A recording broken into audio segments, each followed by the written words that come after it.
অস্থায়ী সরকারের সর্বদলীয় উপদেষ্টা পরিষদ গঠন ৯ সেপ্টেম্বর ১৯৭১। গঠনের উদ্দেশ্য ছিল স্বাধীন বাংলাদেশ সরকারকে উপদেশ ও পরামর্শ প্রদান। কমিটির আহ্বায়ক ও পরিচালক ছিলেন প্রধানমন্ত্রী তাজউদ্দিন আহমদ। সদস্য ৫টি এবং রাজনৈতিক দল ছিল ৮টি।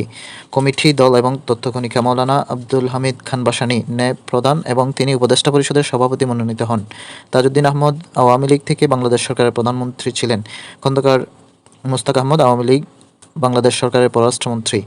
এছাড়াও অধ্যাপক মুজাফফর আহমদ নেফ, কমরেড মণি সিংহ বাংলাদেশ কমিউনিস্ট পার্টি, শ্রী মনোরঞ্জন ধর বাংলাদেশ ন্যাশনাল কংগ্রেস, এম মনসুর আলী সরকারের সদস্য, এইচ এম কামরুজ্জামান সরকারের সদস্য। বাংলাদেশের পক্ষে আনুগত্য প্রকাশকারী কূটনীতিকের মধ্যে ছিলেন কে এম শাহাবুদ্দিন। দিল্লিস্থ পাকিস্তান দূতাবাস ৬ এপ্রিল দূতাবাস ত্যাগ করে প্রথম বিদ্রোহ করেন। এম হোসেন আলী, যিনি কলকাতায় পাকিস্তানের সহকারী হাইকমিশনার ছিলেন, তিনি ১৮ এপ্রিল কলকাতায় বাংলাদেশ মিশনে সর্বপ্রথম বাংলাদেশি পতাকা উত্তোলন করেন। এম আনোয়ারুল কবির, জাতীয় সংঘ পাকিস্তানের স্থায়ী প্রতিনিধি ছিলেন। রেহমান সুবহান, যুক্তরাষ্ট্র অস্থায়ী সরকারের প্রথম প্রতিনিধি ও ভ্রাম্যমাণ কূটনীতিক ছিলেন। বি আবু সাইদ চৌধুরী, ব্রিটিশ মিশন প্রধান ও বহির্বিশ্বের বিশেষ দূত, তার চেষ্টায় জাতীয় সংঘে ৪৭টি দেশ মুক্তিযুদ্ধ নিয়ে আলোচনা করে। অস্থায়ী বা প্রবাসী সরকারের অন্যান্য কর্মসূচির মধ্যে ছিল আঞ্চলিক প্রশাসনিক কাউন্সিল বা জোনাল অ্যাডমিনিস্ট্রেটিভ কাউন্সিল, যেটি সামরিক সেক্টরগুলোকে ও দেশের অভ্যন্তরে বেসামরিক প্রশাসন চালু রাখার জন্য প্রধানমন্ত্রী ও প্রতিরক্ষা মন্ত্রী তাজউদ্দিন আহমদ স্বাক্ষরিত ১১টি আঞ্চলিক প্রশাসনের কাউন্সিলে ভাগ করা হয় ১৯৭১ সালের ২৭শে জুলাই। একজন এমএনএ বা এমপিএ চেয়ারম্যান ও প্রশাসনিক কর্মকর্তা সহ সদস্য হতেন সরকারি কর্মকর্তাগণ। মুদ্রা ১৪ এপ্রিল সিদ্ধান্ত হয় নতুন নোট চালু না হওয়া পর্যন্ত দ্বৈত মুদ্রা চালু থাকে। পাকিস্তানি মুদ্রায় গণপ্রজাতন্ত্রী বাংলাদেশ সরকার মুজিবনগর সিলমোহর থাকে। বাংলাদেশ ফান্ড গঠন। বৈদেশিক সাহায্য ও সংগৃহীত অর্থ দিয়ে বাংলাদেশ ফান্ড নামক বাংলাদেশ সরকারের ট্রেজারি গড়ে ওঠে। বাজেট ৬ মাসে একটি বাজেট হয়।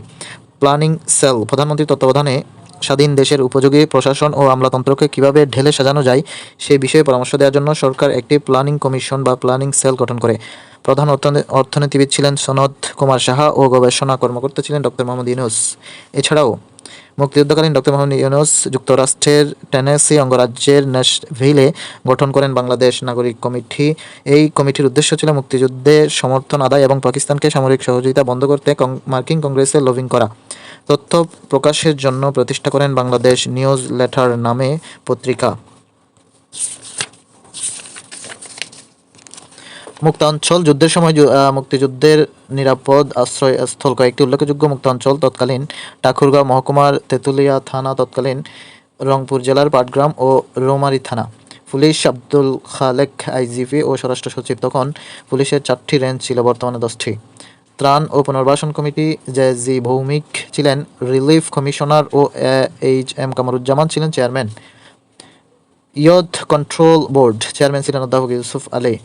সাব কমিটি ছিল 5টি, এগুলো হলো অর্থ উপকমিটি, ত্রাণ উপকমিটি, স্বাস্থ্য উপকমিটি, প্রচার উপকমিটি এবং শিক্ষা উপকমিটি।